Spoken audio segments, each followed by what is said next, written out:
11 jours après la mort d'Elisabeth II, les chefs d'État du monde entier vont se réunir, lundi 19 septembre 2022, lors de ses funérailles, au Royaume-Uni.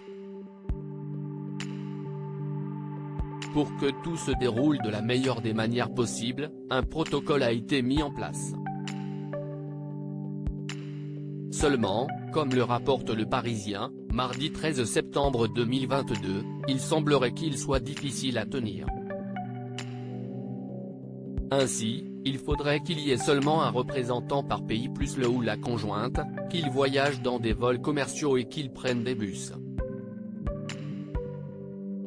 Des contraintes qui ne semblent pas du tout réalisables. Clairement, les modalités concernant notamment les moyens de transport des dirigeants varieront en fonction de contraintes individuelles. Les recommandations sont seulement des recommandations, nuançait Downing Street, lundi 12 septembre 2022.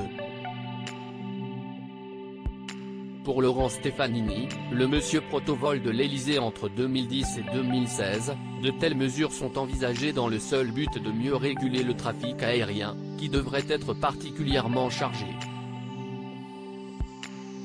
Emmanuel Macron absent des funérailles d'Elisabeth II ?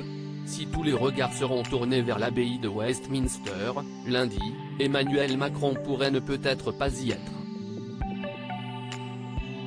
En effet, le même jour se tient, à New York, la première assemblée générale en présentiel depuis la pandémie de la Covid-19 de l'ONU.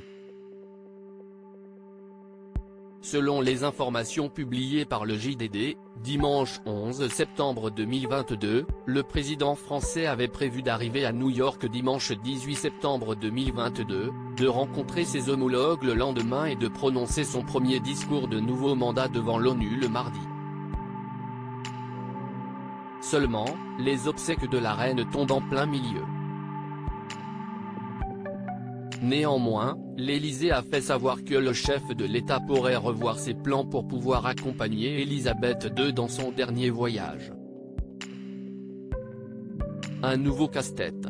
Ainsi, comme lui, ce sont peut-être les ministres des Affaires étrangères qui auront la lourde mission de représenter leur pays lors de l'Assemblée générale de l'ONU pour permettre au chef d'État de rendre un dernier hommage à celle qui a été sur le trône pendant 70 ans.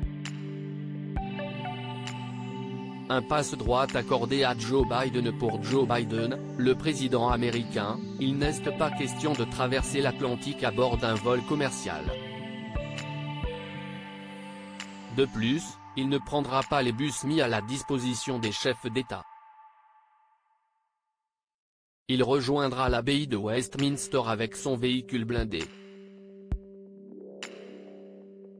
Le président américain n'a de toute façon pas le droit d'aller à l'encontre des consignes ordonnées par son service de sécurité, a encore rappelé Laurent Stefanini, dans les colonnes du Parisien. Une chose est sûre, ces funérailles devraient marquer l'histoire et devraient être riches en émotions.